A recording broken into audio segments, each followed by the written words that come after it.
looks good. Yes, it does. Ready to go. All right. Hi, everybody. Welcome back to Hearing Things with Julie and Brad. We are in a totally new environment. I forget what order these are.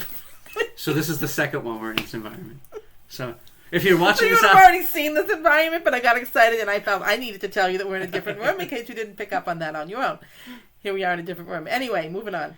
So we are going to dive into something that is both scientifically fascinating and also very personal and kind of a emotional topic for us, I think, a sensitive topic a little bit for sure. that we'll address at the end. So what we're talking about today is cochlear implants. So just to review, we both have sensory neural deafness, which neither one of us ever pronounced that right, but I think that's what we have. Sensory neural. That's, sensorio neural. Whatever we have is the same thing.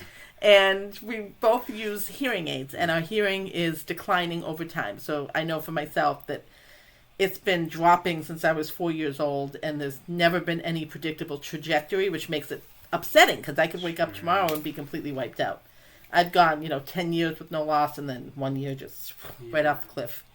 And then for you, you've had a slower... It's been pretty... Since I got my hearing aids and stopped turning things off, it's been pretty steady. I'm losing some to the high pitch, so I think I mentioned in one of the episodes, I have what they call reverse slope, so most people lose the high tones first. I've lost the low tones and the mid tones.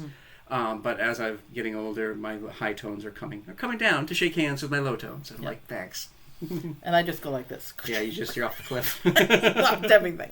So we're going to talk about cochlear implants, what they are, biology of them, how they work. It's very fascinating. And then we'll wrap up with our own personal feelings around them, because as our hearing is changing, as we are getting older, we may have to make some decisions at some point. I just will start by saying I want everyone to understand that hearing aid technology, cochlear implant technology, two completely different tools for people with hearing loss, and they work very differently. They do different things. I think there's a misconception, rightfully so, if you don't know or understand or haven't been educated in this, that, if your hearing goes, well, you can just get a cochlear implant and that just replaces it and away you go. It's not one or the other type of way to process sound and to remediate hearing. And it's actually it's quite different. So I just want to be very clear for people who have well-intended said to me, you'll probably just have to get a cochlear implant one day, right? And you'll be fine. I'm like, this is not a consolation prize. This is not how this works. So I'm going to turn it over to Brad. He's got some great research as always, visuals to share, and you have some experiences with it. Yeah. A little bit, and all the work you've done and people you've talked with and known over time. So I'm going to sit back, have a sip of my famous Gatorade. Here it goes. Go ahead. So the cochlear implant is, as it says, an implant in the cochlear. So the cochlear is a snail-shaped organ in the inner ear that processes the sound. And in the cochlear, there are hairs that correspond to different frequencies. And in a biological cochlear, there are 3,400 hairs. And so hearing loss at different frequencies when one of those hair cells dies. So like you have no hair cells basically with the high pitch. And so I can't remember, there is a mapping to it. I can't remember if the outer curl is high frequency and the lower is low frequency. I don't know what it is, but every hair represents a frequency in the sound. And so our hearing aids, if the hair is damaged, then there's still something that we can pick up at that frequency, and so the hearing aid will just boost it. So if we have if it's damaged to be like here, and it's supposed to be up here, the hearing aid will take that sound and boost it a little bit so we can hear that frequency.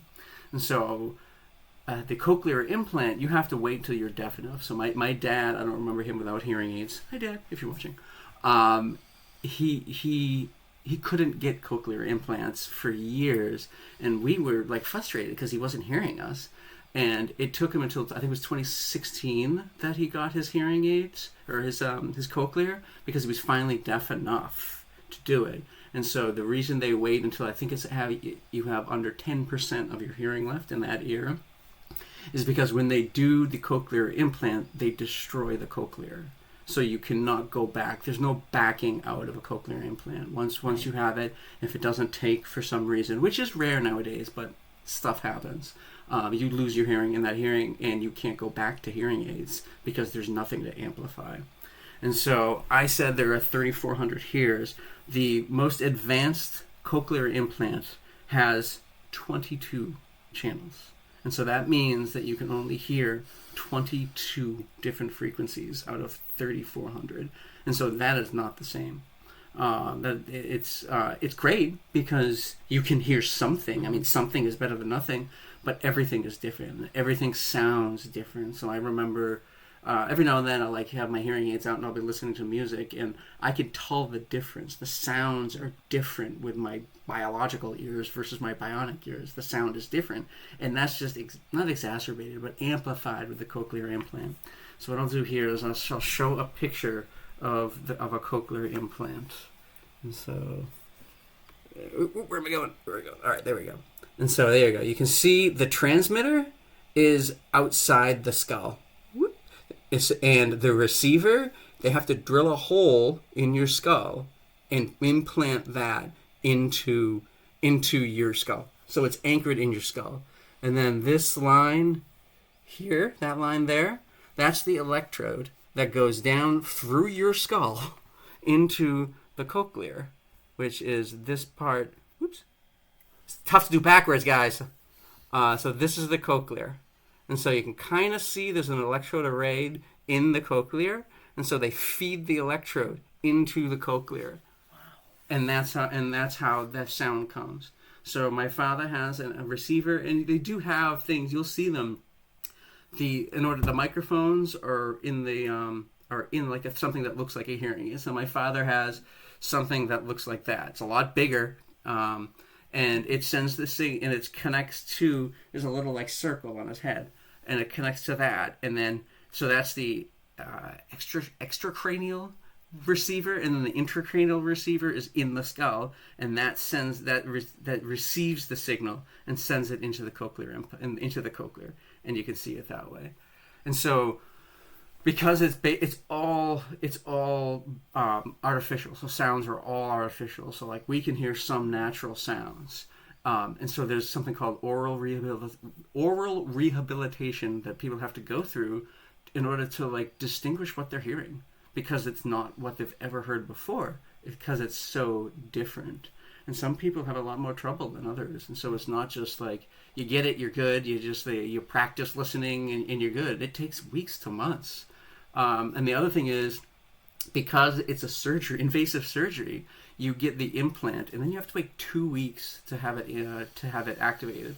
So you hear nothing for those 2 weeks, and you can see the deep breath. That's scary, even for someone with hearing loss. Probably especially for someone with hearing loss, because you know that it's more likely than people with normal hearing that we get there. I mean, it's nothing is a sure thing, but it's where the likelihood is better. I guess better is not the good word, but it's more likely that we will need it, and I hope we don't. And I think that's a nice segue into our personal feelings, and I'll start because I'm still rambling. I know I can't. So I was talking to Julie about this before we started recording, and there's a movie that I saw on Amazon. It's called The Sound of Metal, and so it's about a heavy metal drummer who loses his hearing, and he has to get a cochlear implant. But first, which is what I think a lot of audiologists should focus on, is at first they sent him to like a adult deaf residential school to kind of get him immersed in the deaf community and seeing if, like ASL, they want to teach him ASL. They want to teach him how to live with that being his language. And he just can't do it. And so he goes back and he gets the surgery. And of course, time is squished when it comes to movies. So he gets the surgery, and then like days later, he's unwrapping it because he wants to activate it. He wants to start using it. And I almost passed out. And it's a movie. And it's like the open wound in his head. I couldn't watch. Don't laugh at me. And the open wound in his head. And I know I couldn't. And I'm pretty sure you have to see a psychologist before you can get it. Oh, you must. To see if you're ready. Yeah. I don't need to see anybody. I know I can't. And so that's scary for me. So like if my hearing plummets, I can't do it. I mean, I'm thankful we live in the time that we do, because you can see it by the captioning that I remembered this time on the videos. I do have other options. it's going to be really hard, and I have to have people in my life that are very patient with me if I use like the transcription app and writing down notes instead of getting a hearing aid or a cochlear implant. But I know I couldn't take it, and I know that's my future. It does not include a cochlear. What about you? My first thought, while you were talking about the surgical implementation, I was thinking about some of my students with sensory needs, and wondering for someone who is so sensory heightened, what that must feel like. Not only the healing, but something permanently attached to your skull that you're not necessarily able to take out. Like, how do you adjust to that part? Never mind everything else that comes with it, with the sound processing. For me, absolutely not. There's not even a question. There's not even a consideration. It's not even a discussion that I would have a cochlear implant. Absolutely not. Interesting. For the single reason, music. I would hear music differently.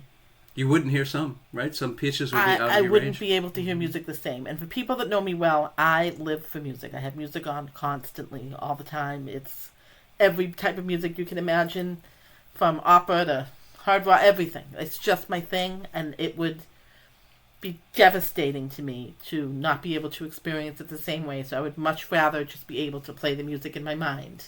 So you would go and not nothing? be able to hear. You would rather not hear it at all than hear it? I would rather not hear it at all than have to go through that process. I can't. And it's a very real reality. I may likely get there soon-ish. Hard to say. You never know. You never know, but it's last 46 years hasn't been looking good. Yeah. And my audiologist, prior to the audiologist I have now, did bring that up a few years ago. She's very bluntly, she's like, you need to prepare for the day that hearing aids aren't going to work for you. And my hope has always been that technology continues to outpace the rate of my hearing loss. Because the hearing loss and the hearing aid benefit is getting closer and closer and closer. So it's almost even to the point that it's not even going to be worth it anymore. But like I said, technology keeps advancing. Just hope for some stability. But I'll deal with it when I get, like anything in life, you deal with what you're dealt. And in the meantime, I'll just keep going to concerts and musicals and movies and operas and enjoying every second. So. Live in the moment, right? You got to be mindful. But don't worry, because even if I lose all my hearing, I will not stop talking. I will always have something to say. I don't think you're biologically... One way or another. Yeah, you're not capable of not talking. No, that will still hold. But yeah, it's a big... It's scary. It's emotional. I'm really fighting back some big emotions talking about it, because it's a big fear of mine. It keeps me awake at night some nights. Well, it's it's scary. Absolutely. So let's move on to books then. Let's kind of. I'll do mine first so I can get away from the cochlear quicker. Okay. So my book is called Rebuilt by Michael Chorost, and so that way. So this is about a guy who gets a cochlear implant, and so it was a really interesting. Book because he's kind of like journaling his journey on his experiences of getting the cochlear implant. And he talks about the oral rehabilitation and the emotions that come with getting a cochlear implant. It's a really solid book. Was he deaf before and then had the ability to hear more with the cochlear implants, or was he more like us, where he was? Okay, he had hearing loss. Yep, he had hearing. And then that was the next step. Oh, that's a great point. Before you shoot your book, I just want to mention one thing about the deaf community. And so it is controversial to get cochlear implants in the deaf community because the deafness defines part of that community. And so a lot of parents struggle with getting implanted for their kids because if they get a cochlear implant, they're no longer as deeply involved in the deaf community. So there's a thing called centering, right? So like the deaf community is centered around not hearing, and that informs everything else in their world.